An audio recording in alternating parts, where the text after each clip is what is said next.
Hot take. The first poet to ever write in English was basically a bad stand-up comedian, at least when he started out. Hello! My name is Riley, and in addition to being a stand-up comedian myself, I also studied English, and particularly I studied a lot of cartoons and, oddly enough, medieval English. These were kind of my two areas of focus. I was actually lucky enough to study medieval poetry at Cambridge in the UK with one of the top scholars in the world on that topic. Particularly, he was an expert in Chaucer. Who is Chaucer? Geoffrey Chaucer was the first poet that we know of to write in English. He's generally considered to be the start of English literature. Of course, I'm talking about Middle English here, not Old English. Old English was so different from what we know of as English that it's considered important, but not really in the exact same tradition, the same lineage. Middle English instead is a little bit closer to us. So when I say Middle English, like when am I talking about? When am I talking about with Chaucer? In particular today we're going to be looking at a poem that it's predicted was written between 1368 and 1372. Another reason that it's really relevant that Chaucer was the first poet to write in English is that at the time in the 14th century, it was generally considered that English was for commoners, English was for nobodies, and French, the lingua franca, was what you should make art in. There was this idea that English wasn't pretty enough, that it didn't have the same depth of language, of metaphor, and it just wasn't as nice as French. So Chaucer was actually taking a pretty big creative risk by choosing to write in the language of the common people, the language that he actually spoke and that the people around him actually used. I want to look at his first poem because his first poem is really interesting because Chaucer is more well known for like the Canterbury Tales and some other very lengthy poems. The Canterbury Tales is his most famous one. It's been adapted into TV and movies, and a lot of people have heard of like The Wife of Bath and these things. That came way later in his career. Today I want to talk about what is probably his first poem, preceded by something that was just like an ABC, like a very short poem that we still have extant.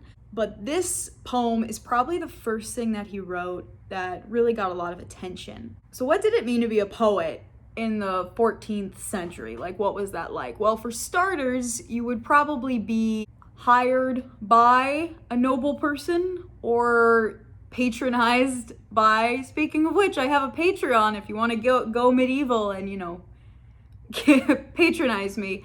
But you probably had some noble person who was paying you to do stuff if you were a poet. They were either supporting you or they were paying you contractually. So this very first poem, the Book of the Duchess, it's likely. A lot of this is just like, it's most likely because we can't know for sure. People didn't write all of this stuff down.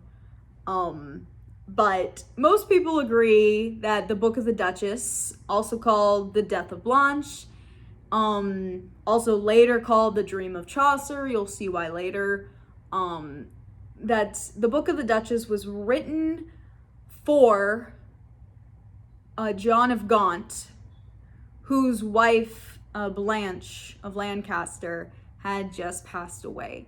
So it's an elegy. It's a present to a beloved departed wife from a loving husband. Supposed to be kind of a monument to her, and particularly to the love that he had for her. Whether or not they actually had that love is not important. What's important is that if you have a lot of money and your wife dies, you have somebody write a really nice poem about her so that everybody is like impressed with the fact that you have enough money to hire a poet. So Blanche of Lancaster died in 1368, and then it's assumed that Geoffrey Chaucer wrote this poem under contract in maybe even that same year. One thing to know about poems from this period is that they were not consumed via book. Usually, most people couldn't read. What would happen more often than not is the poet themselves would stand up and recite the poem. The person who paid for the poem, who paid the contract, would probably have a written version. There could be copies made. That's how we have it, of course. There were copies made, but for the most part, these poems would be read out loud to a group. So John of Gaunt would have, if this is correct about why this poem came into being, he would have hired Geoffrey Chaucer to write a nice poem about his wife and their love for each other. And then he would have had Chaucer come and read it aloud to a group of people at John of Gaunt's house, to put it casually, like at a party at his house. He would have read it aloud. This was the entertainment. And that brings us to why I think this poem is so interesting. Most likely it was written as an elegy for a dead wife that would then be read aloud in front of the husband. And this poem is like very funny. It's very funny, but very awkward. It's narrated seemingly by Chaucer. That's why later they called it the Dream of Chaucer. It's this very first person narrator. It's told in the first person, and he's very awkward, and he's constantly like putting himself down. So without further ado, now that we have some context, I want to share some parts of this poem with you, basically to show you that like Chaucer, my theory is that he was hired to write a beautiful poem commemorating Blanche of Lancaster, and instead he'd made this like awkward comedy sketch because he just didn't feel confident enough in his abilities to like stick the landing with a serious poem. And Chaucer's later works are very funny. A lot of not everything that he wrote was comedic, but a huge amount of what he did is comedic. A little word of warning, I can read Middle English. I cannot pronounce it correctly. I don't know. I never had anyone teach me the correct pronunciation when I was at Cambridge. I've heard people read it, so I have some idea. And a lot of the pronunciation is like pretty much what you would guess from looking at it. The other thing is I want to read the sections of the poem that I want to show you in such a way that you can understand. And that I've kind of like glossed it to a little more modern to kind of show you what I'm talking about. So if you're a big stickler for Middle English pronunciation, I'm gonna fuck it up, and I'm real sorry. I'm very sorry, but there's nothing to be done because I'm trying to show you why Chaucer is hilarious and awkward and not show off my perfect pronunciation of Middle English. So I kind of think of this narrator as kind of the first iteration of the persona that Chaucer later uses in the Canterbury Tales. Like Chaucer is in the Canterbury Tales. He puts himself in there like he's just one of the pilgrims.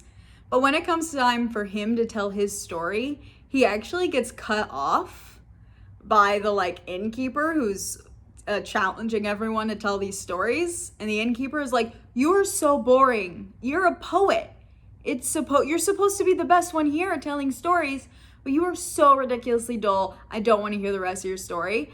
And then Chaucer does like a little complaint about like, "You people don't know what good art is," which is hilarious because he's writing the whole thing. Like the whole thing is him. All those other stories are him. And so he's making fun of himself. He's already doing this like self-aware, pretentious poet character in, the 1300s, which I think is incredible. But I think that this poem is where he kind of starts to do that. So he sets himself up in the Book of the Duchess. We open the poem and he's a loser. He's sitting by himself, just depressed in his bedroom. Has so many an idle thought while he sits all of his nights alone. So he spends all of his time just alone in his room reading, just being a sad boy, just being a sad boy. And Chaucer makes this like really clear, and he also makes it clear how bad he is at communicating his feelings and how bad he is at feeling. That he is not like this. Obviously, like, this is a poem about grief, and he's starting by saying that he's been like poisoned by love sickness, basically.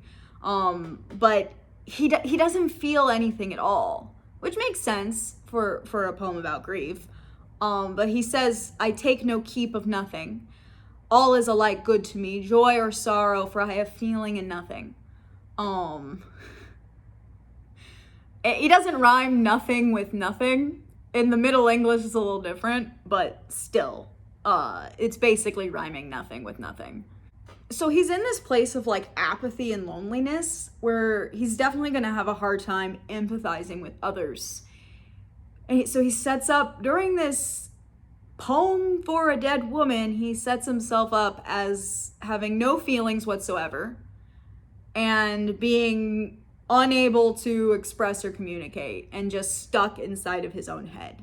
He's telling us a story about laying in bed, like just going over all these thoughts in his head over and over and over. And he starts telling us how he prefers books over like games, like chess or tables is specifically what he says.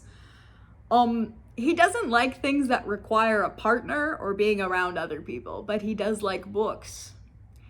I'm not gonna pretend like I don't understand. But he's definitely setting himself up as like kind of a loser.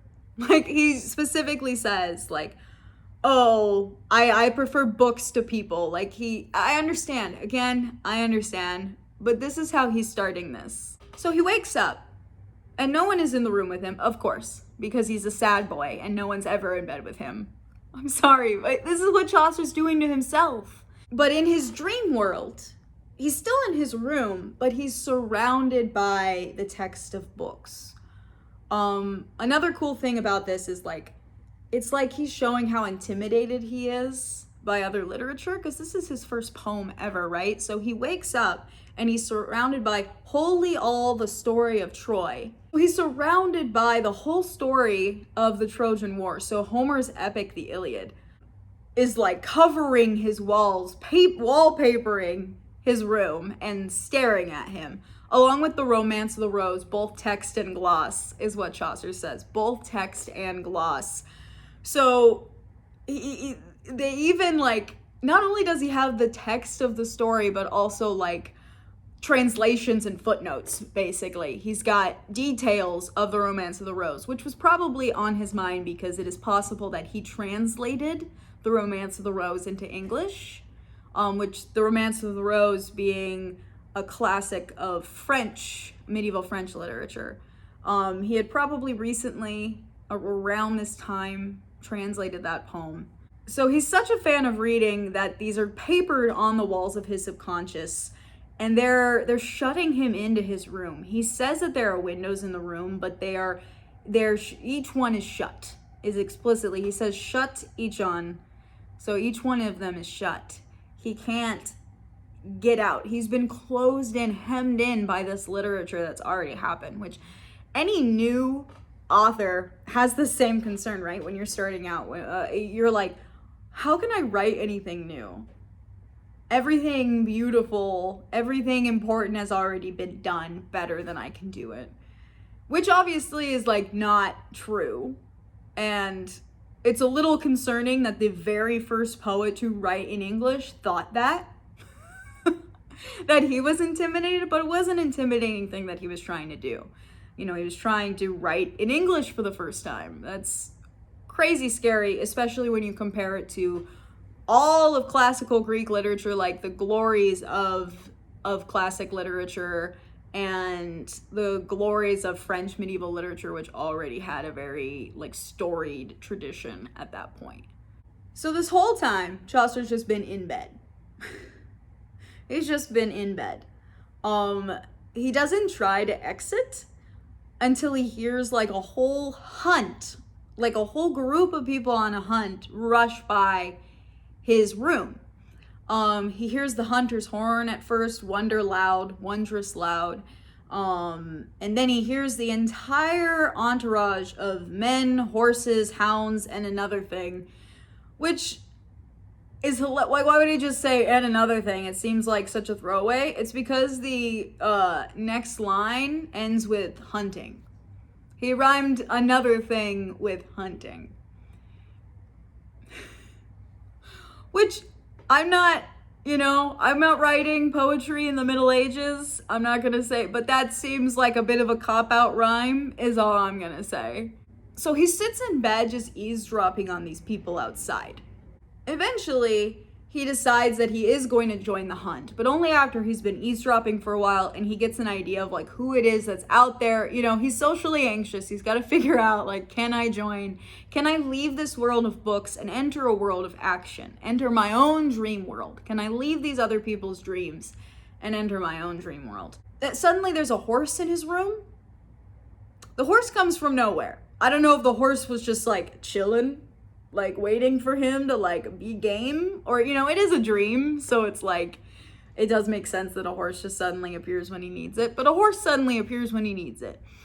And he starts riding with these other hunters, and he even finds out that he's riding with the Emperor Octavian. So he's riding with this Roman emperor from history, which is like super cool, and he's hunting with them, and that's pretty badass.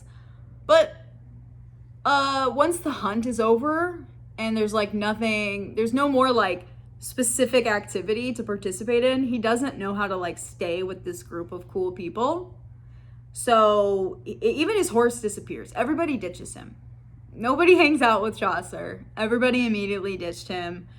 And he says, I was go walked from my tree. So I walked away from my tree. Which makes me think he's actually just been hiding behind a tree.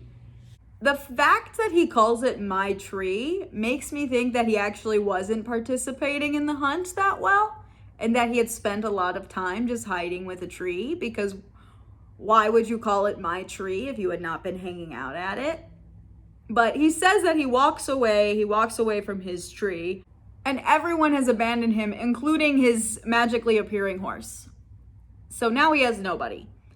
But after this, because he is going through a dream in the Middle Ages, a magical animal guide appears. His magical animal guide is very closely related to another magical animal guide in a very similar poem. A French medieval poet named Michaud had written a poem about a lover going through a dream. And this lover is so charming and like valiant, etc., that he manages to charm or defeat everyone that he comes across. This dream lover in Michaud's narrative finds a lion, and he charms the lion into being nice to him and helping him. Turns him from ferocious feline into peaceful friendship. Chaucer does not run into a lion. Chaucer runs into a sad puppy. He calls him a whelp and describes him as like slowly creeping up to him, like this, like a puppy who has been beaten. Like this is when Chaucer was like, who is my dream animal guide? He went with damaged and scared puppy dog. So this like sad puppy walks up to him, and I would say that this is Chaucer giving a very clear opinion of himself when compared with Michaud, who he would have read, he would have been aware of. He was obviously intimidated by, or he wanted his audience not to compare him. It's hard to tell whether what Chaucer is doing here is being honest about how he's like, oh, I am nothing near Michaud, like I am a tiny scared puppy and he is a lion. Or if he's just acting like that and saying that to make his audience be nicer to him. I mean, we've all done this. When you walk up, it's karaoke night and you're like, I am so bad and so drunk. Like, do not judge me, please. I'm so bad at this. My friend Stephanie over there is such a better singer. I love you, Steph. This is basically what I think Chaucer is doing here. He's like, I love you, Michaud. You are the best poet. You are a lion. You are fierce. And I am just a tiny baby puppy. Please don't judge my poem. That's kind of the vibe that I'm getting from this. So what are the similarities between Chaucer's puppy and Michaud's lion? So Chaucer says that his animal guide joined his ears and laid all smooth down his hairs. Which is exactly what Michaud's lion does. It shows up all ferocious, but then once it is charmed and realizes it doesn't actually want to eat Michaud's hero, he does the same thing. He joins his ears, so, he does this little he does a little thing, the little submissive look, and he lays down its hair. So instead of like a house cat goes like dogs do this too when they're pissed off. Their hair kind of sticks up. He kind of laid it down. It's much more submissive now. So that's exactly what Michaud's lion does, and Chaucer as the puppy showing up looking exactly like that. He makes it clear that this dog is too small to even help out with the hunt. Obviously, he was not taken along with the rest of the group, kind of similar to Chaucer, who's probably just been hanging out by this tree the whole time. He explicitly says that the puppy had followed and could no good. So the puppy had tried to join the rest of the hunt because it is a hunting dog, but it was too small and incompetent to do anything. And that is Chaucer's guide now. A tiny, incompetent hunting dog. Sweet little baby puppy. And that is who Chaucer is like. That's me. Everyone in this poem is pretty incompetent. Like I said, this can kind of go along with grief, the idea that you can never really recapture the person you lost, but in a poem that's supposed to help commemorate this woman and the love she had with her husband, focusing on the whole we can never recapture what we have lost is kind of a bummer. Nobody can actually accomplish anything in this poem. The hunters that we met previously started the chase really confidently, and they're all we will slay the hart with strength, which hart being a male deer. the dude deer. But they can't catch him. The hart roost and stole away, ran away. Therewith the hunt wonder fast blew a forlorn at the last. Like I said, I can't pronounce fucking anything. But the hunt is over. The deer got away. I mean, congrats to the deer. But this is Chaucer's dream. And nobody can catch anything. Chaucer can't even catch this sad puppy dog. The puppy dog approaches him all I can't do anything, and I'm a sad little baby puppy. And Chaucer tries to catch him. He says he would have caught him, but it fled and was from me gone. So the puppy also just fucks off. Chaucer can't even catch a puppy who was unable to even go with the hunt. So nobody can catch anything in this whole poem. So he chases the puppy through this forest, and the forest is not infertile or unoccupied. The hunters should have been able to catch something. Listen to everything that Chaucer lists that is in this place, that is in this dream world. Many an hart and many an hind, so hart and hind, guy and lady deers, both before me and behind. Amazing. Hind and behind. Mwah. Nailed it. Nailed that rhyme scheme. Again, maybe I'm gonna get angry comments from medieval scholars who have spent their life studying Chaucer, but I just think that that's kind of hilarious, rhyming hind and behind. Of fawns, sows, bucks, and does, and many roes, and many squirrels. Also, I'm gonna tell you guys how he spelled squirrels. It's amazing. Squirrels. You could just fucking do whatever. There were no rules with spelling at the time.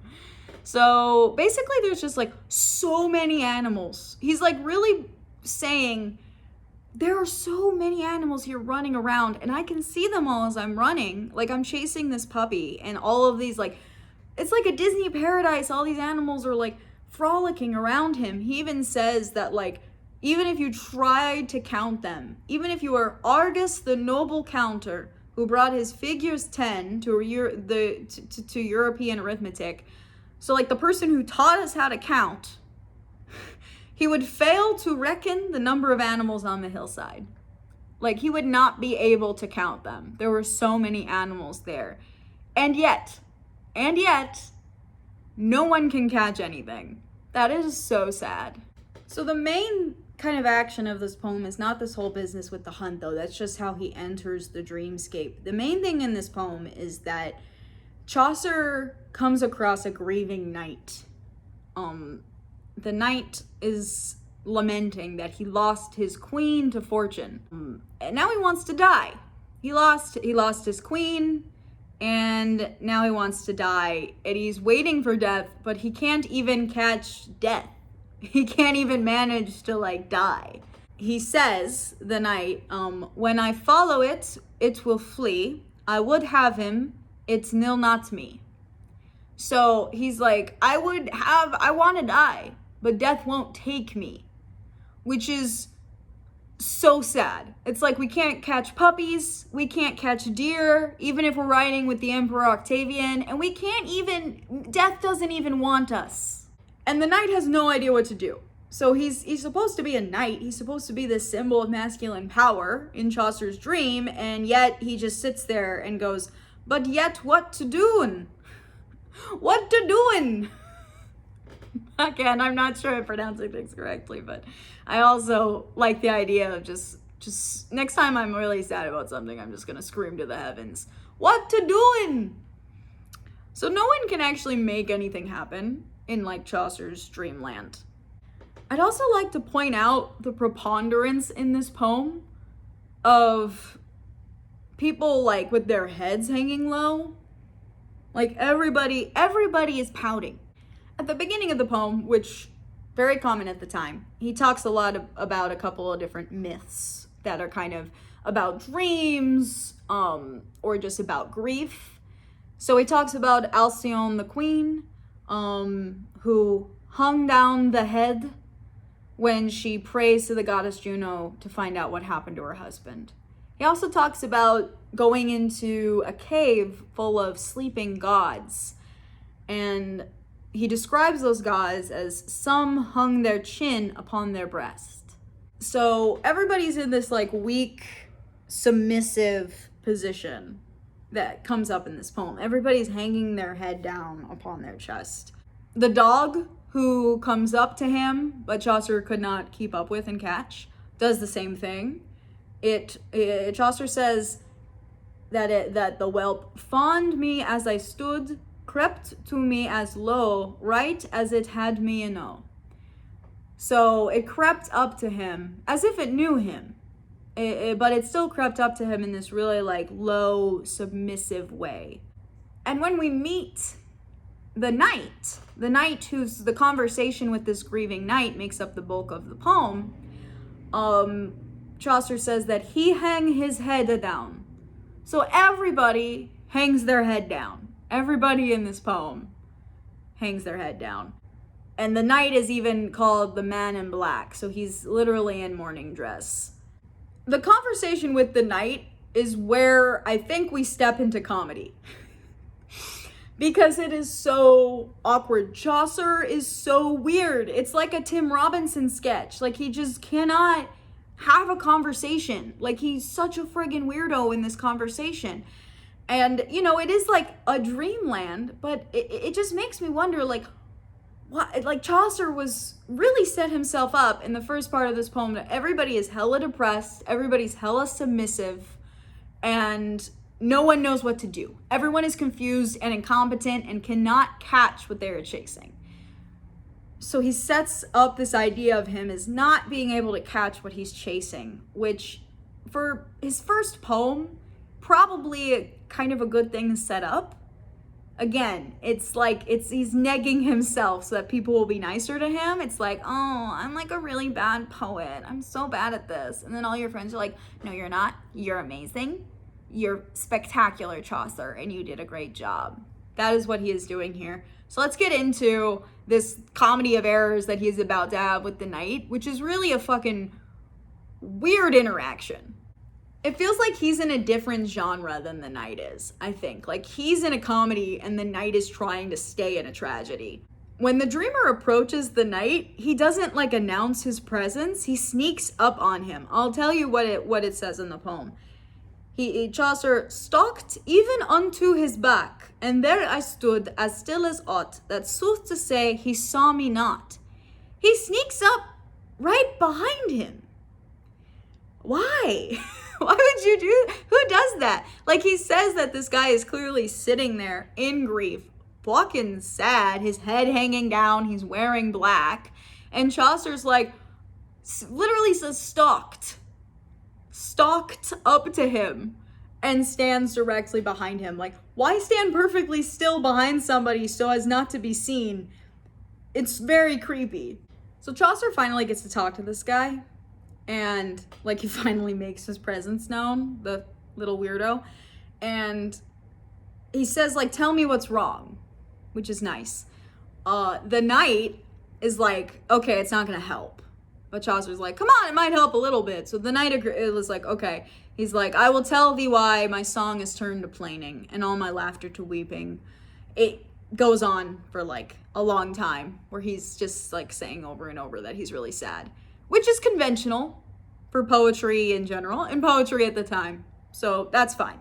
But he says, my boldness is turned to shame, for false fortune hath played a game at chess with me, alas the while. The traitor is false and full of guile. He's saying that fate is an ugly, horrible woman, which, you know, men have been saying forever. So we can just like skim through that. But he basically says like, fortune has played a game of chess with me. And he goes on, like I mentioned previously, to say that like, she's stolen my queen. Yeah, she stole on me and took my fares, which fares was queen. And when I saw my fares away, alas, I could no longer play, but said, farewell, sweetie, I wis, and farewell all that ever there is. Therewith fortune said, check her and mate in midpoint of the checker with a pawn errant, alas. So he says, like, fate won the game by stealing my queen. Chaucer doesn't understand that this is a metaphor. So the knight is like, fate has stolen away my queen in a game of chess, which, like, very clear, like, he's not actually mourning that he lost a chess game. He's not that fucking sad about it, but Chaucer doesn't get it. Chaucer says, there is no man alive here would for a first make this woe. He's like, nobody else would be this sad about just losing a chess game. Why are you crying? Bro, cheer up. It's just a chess game. And the knight is like, okay. The knight is, I'll tell you what he says, but it's very much in this vibe of like, okay, all right, this guy doesn't get it. I've obviously been too poetic. We're going to try again. And so the knight says to him, come sit down. Thou shalt wholly with all thy wit do thine intent to hearken it.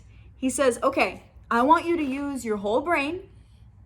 Please use all of your active listening skills. Come sit down right by me. And I want you to try your best to hearken. I want you to try your best to actually listen to what I'm saying. The knight literally makes him swear that he will try to be a better listener, that he will do better at understanding this conversation. And Chaucer says, I shall write blithely, so God me save. Wholly with all the wit I have, hear you as well as I can. And so Chaucer, like, the knight is like, I need you to fucking swear to me right now that you are going to be a better listener for the rest of this conversation and be smarter. And Chaucer is like, I'm gonna do the best with what I have, man, but I don't have a lot. So neither of them seem very confident that the rest of this conversation is gonna go well. Also, as always, you're probably going to hear crying in the background, and I am joined by my sad pit bull, who is, you can see him pictured here, smiling. But he's mad at me for paying attention to you and not to him. So please forgive him and his whimpers. My whelp. He's like my whelp. He's like my little dream puppy. The rest of the conversation, once he finally gets Chaucer to recognize that he's talking about a human woman, The rest of the conversation is basically like a sketch where the game of it, the like thing that is going on is that no matter what Chaucer tries to say, the knight is like, you're wrong. Like, what are you trying to say? Like, he takes everything defensively, gets insulted about everything. So like, the knight is like talking about his lady love and bragging about her, and Chaucer says, I not how ye might have done better.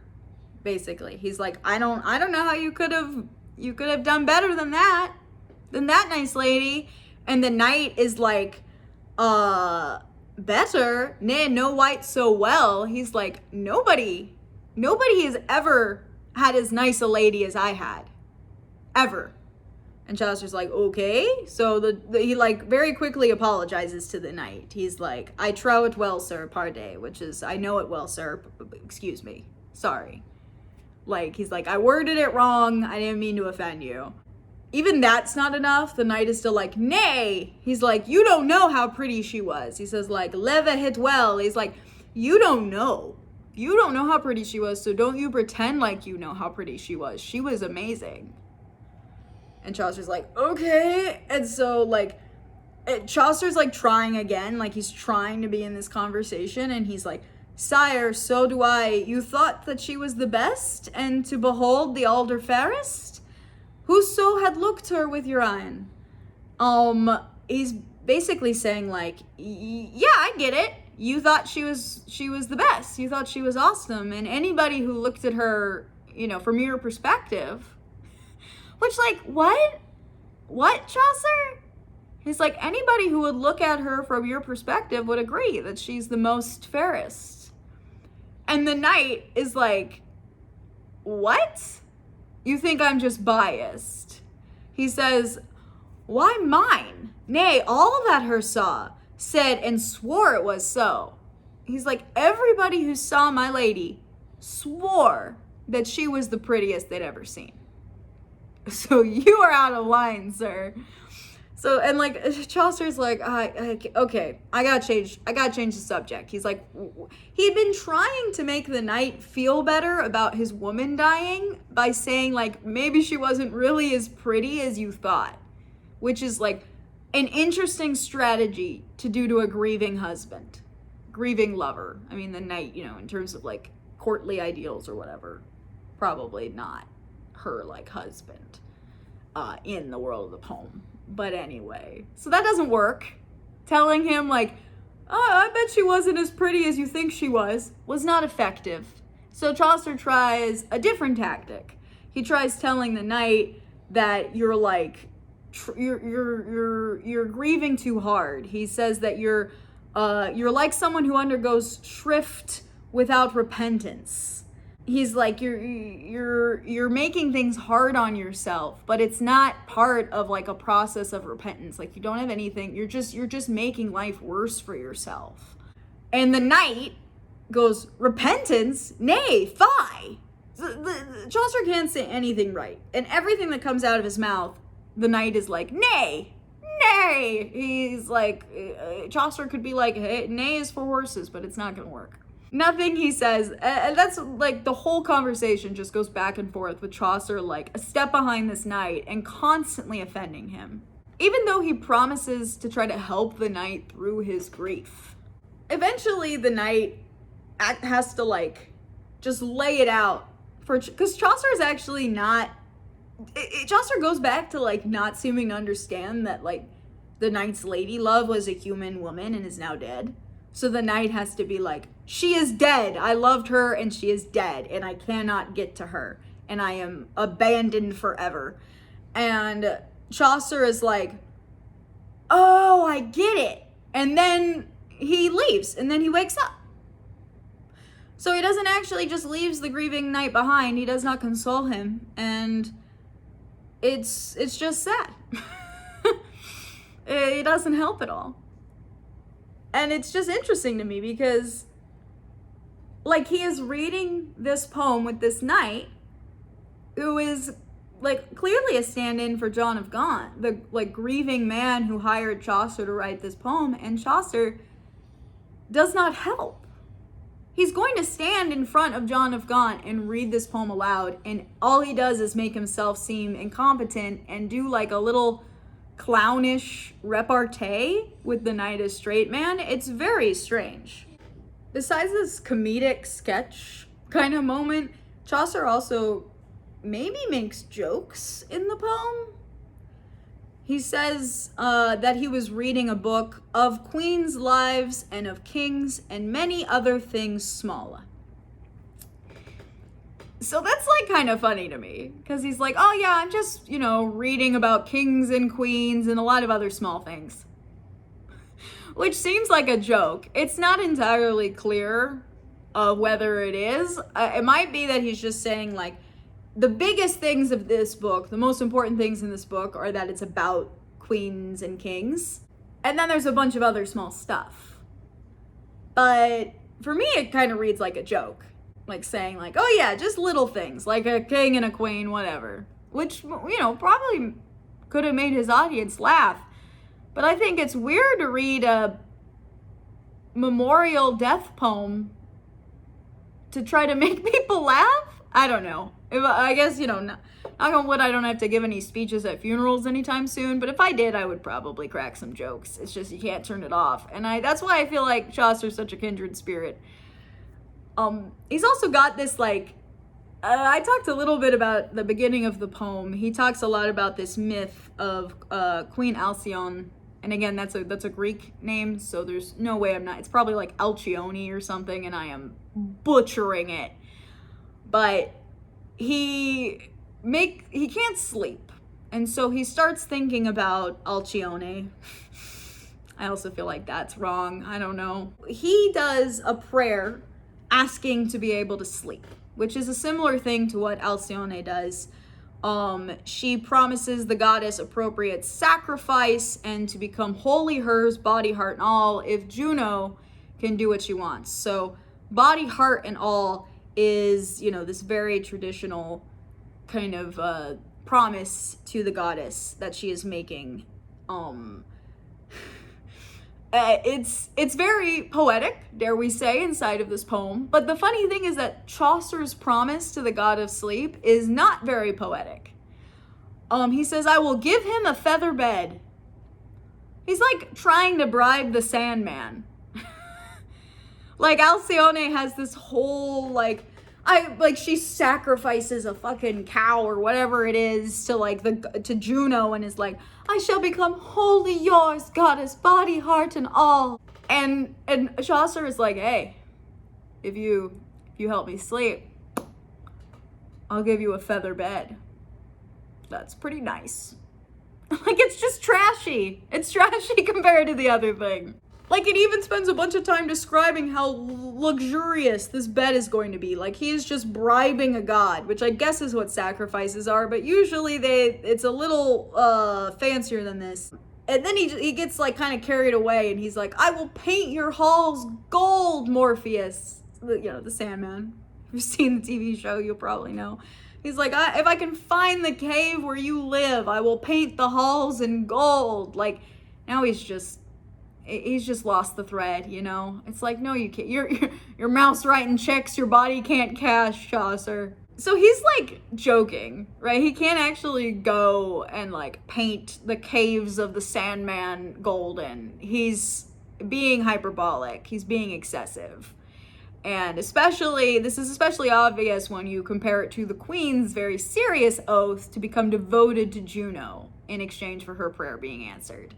It's also very sudden when he falls asleep.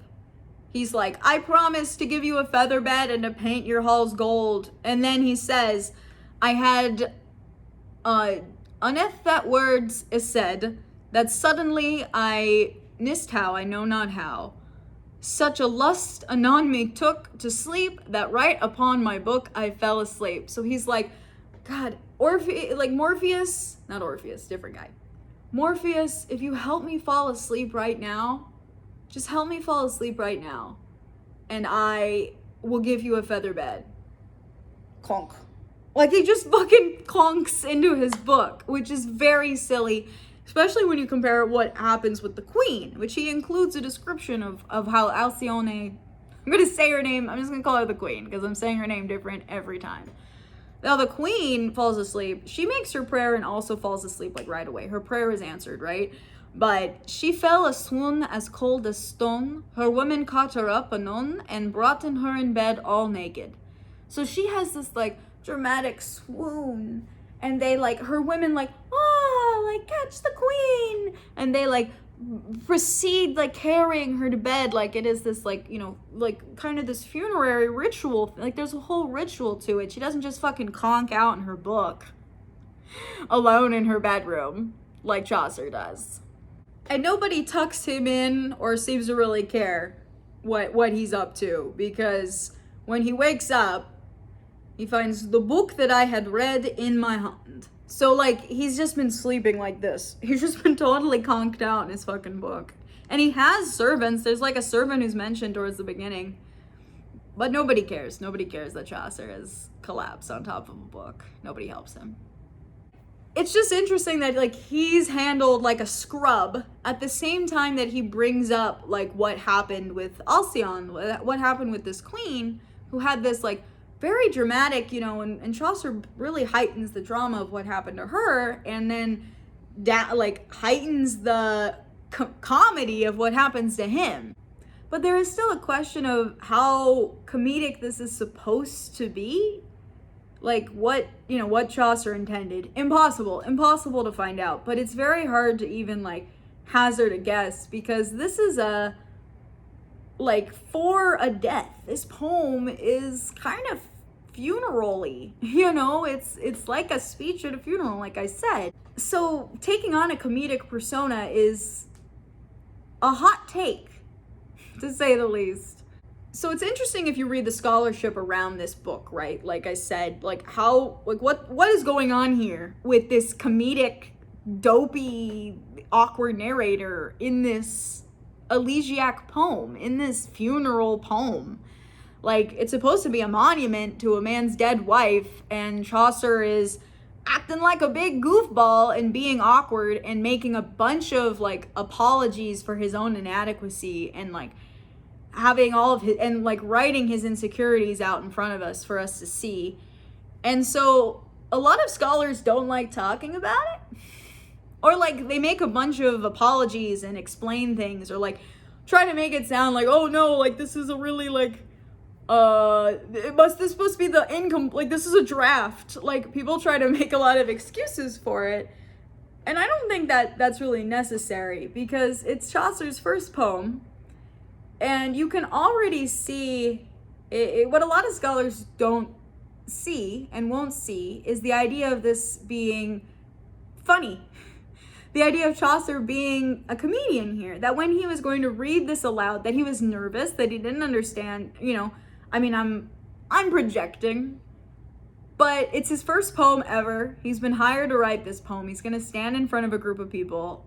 Obviously, later we see that he has a very strong sense of humor, that he has a very strong sense of comedy. He seems to be more comfortable in comedy. And I think that he hasn't yet learned how to do both, how to use comedy and tragedy together, how to make things epic while also using colloquial language, how to make things epic in English. I don't think he's really figured that out yet, which he does definitely figure out later. But what we do see here is kind of the initial budding of what he would do with English, of how he would take this kind of casual, common language and make it epic, of how he would blend tragic themes and comedy, how he would bring empathy and use his sense of humor to bring empathy to topics that hadn't been treated like that before. I think that in this awkward joking reading, if we read the main character of this poem as an awkward stand-up trying his best at his first paid show, then I think we get a really good view of Chaucer and his development, and how eventually he figures out how to balance these different things, how he figures out how to balance the literary history that he is aware of and that he's been handed, and his own desire to create something in English that is funny and real for the people around him, that speaks to them and their lived experience. I think that is what he's struggling with here, is how do I take this format, the dream poem, and like the elegiac and the grieving lover, and how do I get my own voice in there and make it feel more human, more colloquial, more common to me. And I think we see him start to do that, but it doesn't quite nail it. And this is an interesting poem to make that experiment with.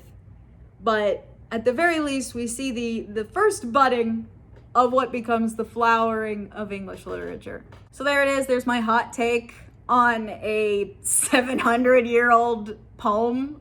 Not quite. 600 something, I think. There's my hot take on that. Really topical.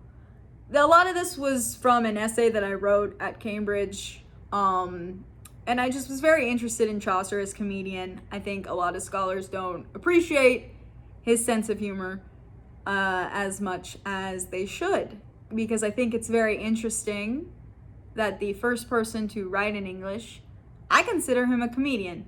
And as a comedian, that feels really cool.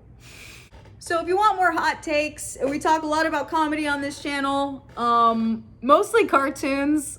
But if you want to see more of this kind of content where we talk about poems or works of literature, please let me know in the comments. If you have your own hot take about Chaucer, or you think I was totally wrong about this or something, go ahead and comment, because it helps the algorithm, I think. But thank you so much for watching. I will link the actual poem. I'll try to find one that has an English gloss. I will link that in the description below so you can check it out for yourself. It's very interesting. There's a lot of cool stuff going on with it, even if, like I said, a lot of scholars kind of ignore it and pretend like, oh, that's just some shit he did when he was 20, it's fine. It's like, no, it's still important and it's still interesting. It's just, he's awkward AF. He's so awkward. And you know what? I understand, Chaucer. I understand. All right, like and subscribe. Bye. See you next week.